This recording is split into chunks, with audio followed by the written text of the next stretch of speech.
You're listening to Funky Politics, powered by the KUDZUKIAN Network, sponsored by MLGW, Memphis Light, Gas, and Water.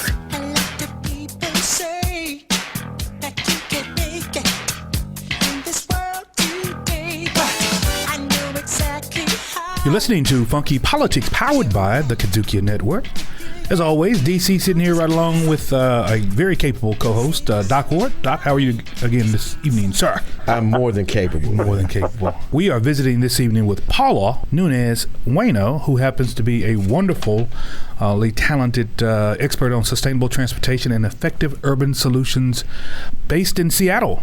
Welcome to Funky Politics there, Paulo. How are you, sir? I'm doing well. Thanks for having me. First of all, why don't you talk a little bit about what you've done and what your history has been? I've worked my whole career really on helping cities figure out how to implement an effective transportation solution, whether that's transit, whether it's parking, whether it's thinking about how to accommodate and integrate these new transportation technologies like Uber and Lyft and other things.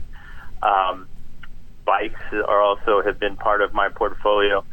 But really, this question of infrastructure is big because, these problems are going to be with us for years and years and years, and we need to be able to have lasting solutions to providing options for people to drive less. But before we really start talking about big infrastructure investments, I think, we folks that work in transportation across the country, what we see is that we need to get folks talking about the difficult conversation. Like America, every single city in America has a bus system. Right. But mostly they have the bus system that they had in the 1930s because it's hard to make changes. It's hard to get the political will together to upgrade those routes. Nobody remembers that we had to deviate this one route because this one church asked for this deviation and they don't do the Sunday dinner anymore. You're listening to Funky Politics, powered by the KUDZUKIAN Network. Go ahead, Paulo. And so what's important, before we get distracted with, and I'm not saying, look, don't get me wrong, we need the light rail, we need the heavy rail lines. I've spent some time in Japan. I love the bullet trains. We need to invest in those things. But before we do all of that, we need to look at the service that we're running today and ask ourselves, does this still match the population centers that we have? Does it match the job centers that we have?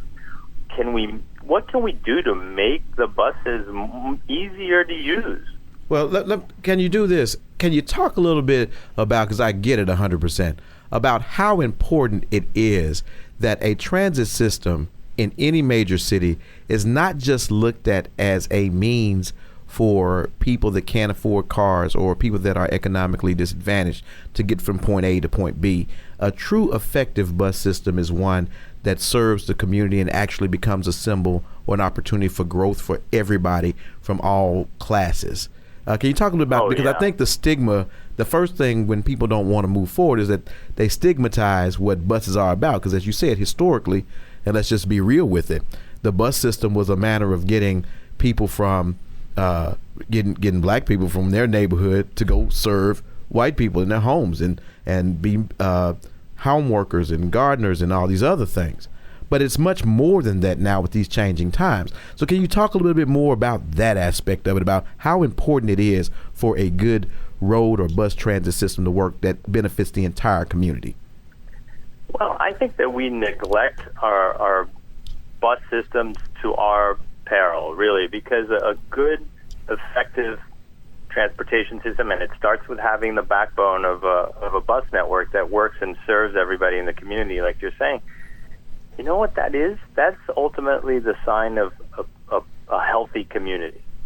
There's so many statistics that link transit-oriented communities and transit-oriented lifestyles to these negative health outcomes. So what I keep saying is that, we have to think about where we get our healthy food. We need to think about access to healthy activities. And we need to think about access to public transportation as one of the three pillars of public health. So, Wow. Go ahead, I'm sorry. I like the way that you frame this picture of, it's part of a history of neglect of communities where we've neglected communities because of racism, because of exclusion, and all kinds of other things. And public transportation suffers from that stigma, and we need to change that and say this is a core part of being a healthy community. Paulo, let me ask you another quick question regarding the busing piece. But I guess some of the larger cities I've been in our country, they have a very dependable. Let's just say they have a supporting system with light rail. Right. And so I think in some of these the southern cities in the South, like the Jackson, Mississippi's, Memphis, Tennessee's, and some of the St. Louis, Missouri, you don't see that light rail piece. So maybe I don't know, maybe that bus system is, like you said, it's just antiquated, but that's what it was there for, as Marcus was saying, to get folks out to the suburban parts of the community so they could do day labor work, basically, or I guess homework, working in folks' home. Yeah. But again, what I would say is we need to keep our eyes focused and say we need the bus system to work for today's needs and for the city of today, and make those difficult choices and educate the community about what those choices are, and put that system into place, and then go out and ask folks for more money to build an expensive system that's going to, by definition, serve a limited population. You're listening to Funky Politics, powered by the KUDZUKIAN Network. So how do you do that? What's the prescription for getting that bus system to create this healthy community that we've been talking about? Well, I think that the start really is to understand what's not working about it today. That a lot of times when you look and you go and you visit a city, what you see is a bunch of spaghetti that's thrown over the city map.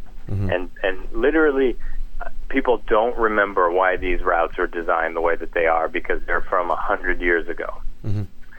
And so, but it's really politically difficult, because there's a vocal constituency that will fight and get really riled up if you change one or two routes.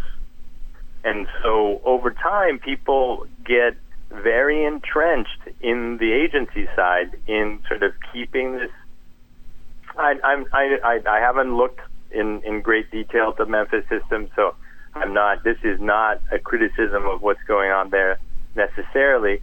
But in a lot of towns, what you have is a bunch of zombie routes that don't really make any sense anymore. Mm.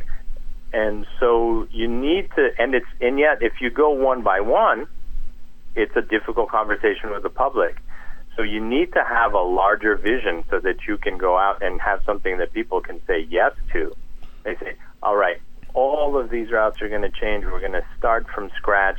We're going to understand what's possible with the current amount of money that we have. Do we want to cover more and more parts of the city with very infrequent service, or do we want to cover?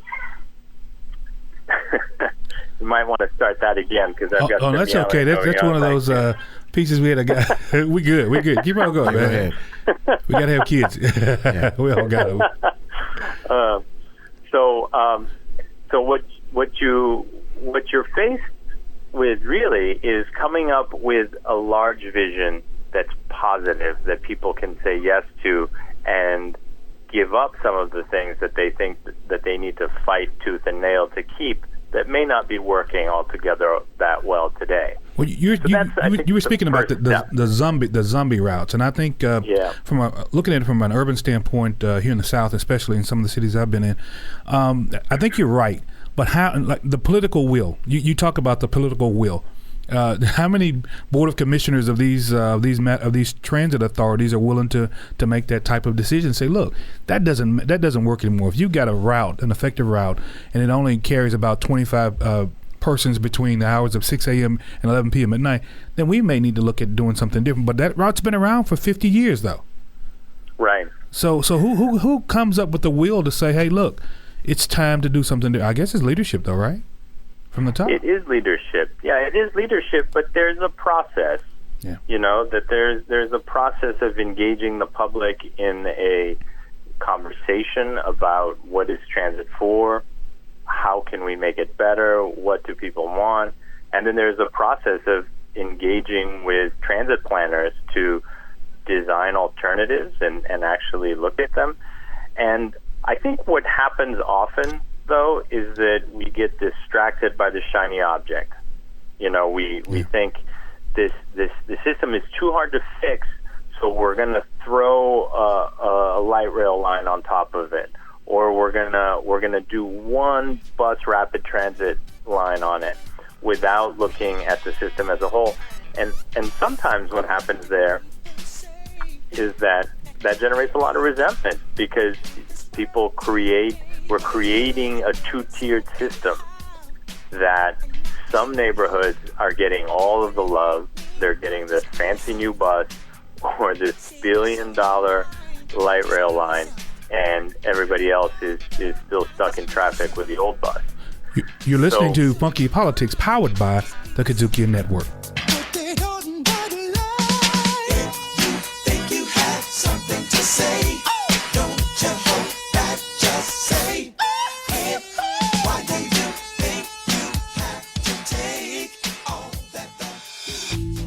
Okay, listen up.